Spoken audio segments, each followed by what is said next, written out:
So I would love for you to tell me, but also tell the audience who may have never done karate before, you know, how karate has affected your life, how it makes you feel, what you love about it. What do you think about that? Yes, Great.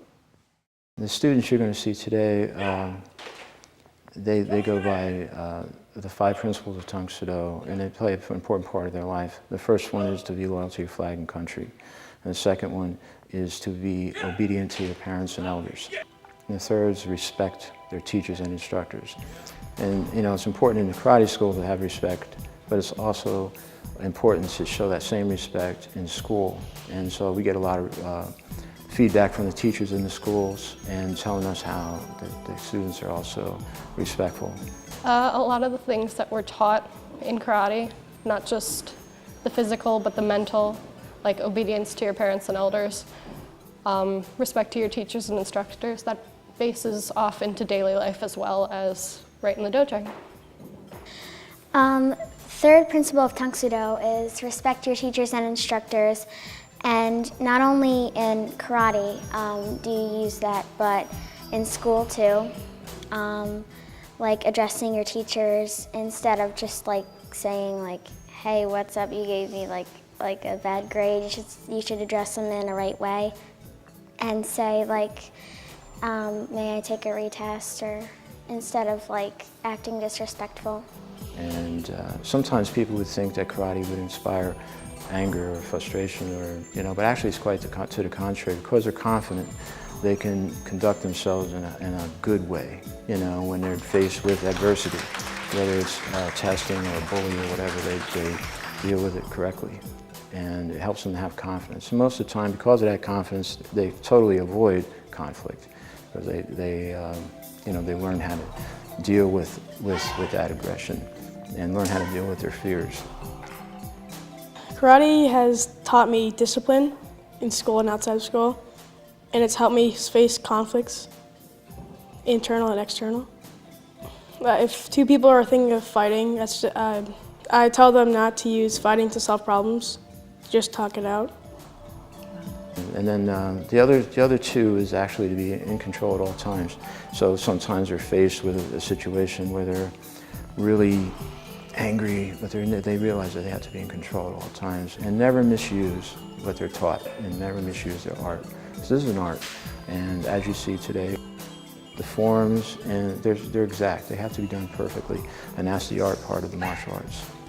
And so there's a certain curriculum, and we hope we'll cover some of those things in today, but it's really quite big.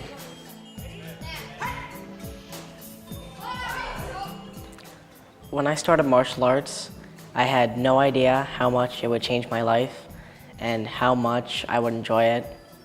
I first started, I just thought of it really as a sport, something to do, and I came in and it just completely turned my thoughts around.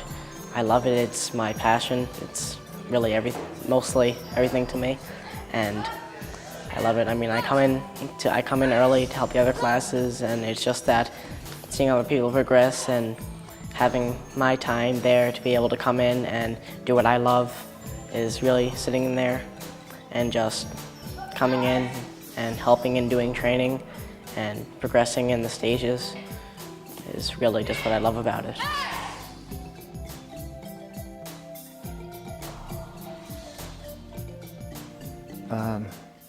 The 8 key concepts play a major role in the students' lives because we encourage them to study them and understand them and apply them to their life. Martial arts, most of the time, most martial artists would agree, I'm sure, that they don't go out and have conflict with their martial arts, but they use what they learn in their martial arts every day in dealing with people, how to conduct their life, as in confidence, so you're actually using the principles. And the first principle is courage. The first of the 8 key concepts is courage, and it helped me to resist being asked to drink. Probably courage. Yes. Just simply because when I started out, I was very, very shy. Still am, but that's progressed, and it took me a lot of courage to be able to get to that point. And then the second would be concentration. and endurance. And endurance means never quit. So you can apply that to at school. Sometimes you feel like, I don't want to do this, but you never quit. You know? I just got my black belt. It was definitely took a lot of effort. It's been 4.5 years now, but it's a lot of fun and it's definitely worth it in the long run. And you've got a support group behind you, your whole karate family back there. They're a huge help and an influence on it, and it's definitely worth it. Honesty and humility play a major role in everybody's life. The most important 8 key concept for me would be honesty, because being honest with my family is more important than just passing on without telling them the truth of what I'm doing or where I'm going. And the more trust in the family brings you together, and you don't have conflicts as often, and you're more of a family than a bunch of people living in the same house.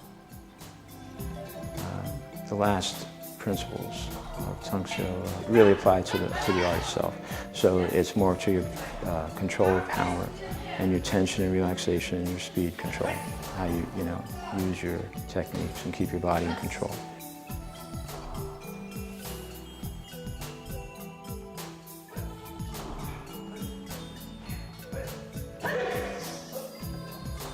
It's very important to make sure that you don't try any of these techniques at home. The main reason is that these students that are doing these techniques are trained and they go through a process of time to develop the skill to be able to demonstrate these techniques. So it's very important, and I really push this. Do not try to break anything with your hand or your foot or any other part of your body without the proper training. I do encourage you though, the martial arts are for everybody. It's not for just a certain few, because anybody can do this. Anybody can, and it's a great source of developing balance, focus, and confidence, and a personal satisfaction of achievement that you get as you progress through the ranks.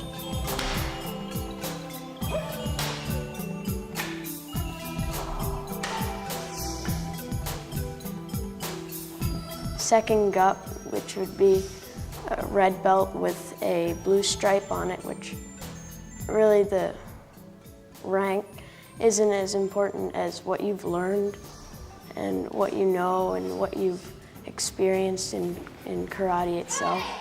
So truthfully, the belt is just there, but who you are and what you train to do and what your goals are really more important than that.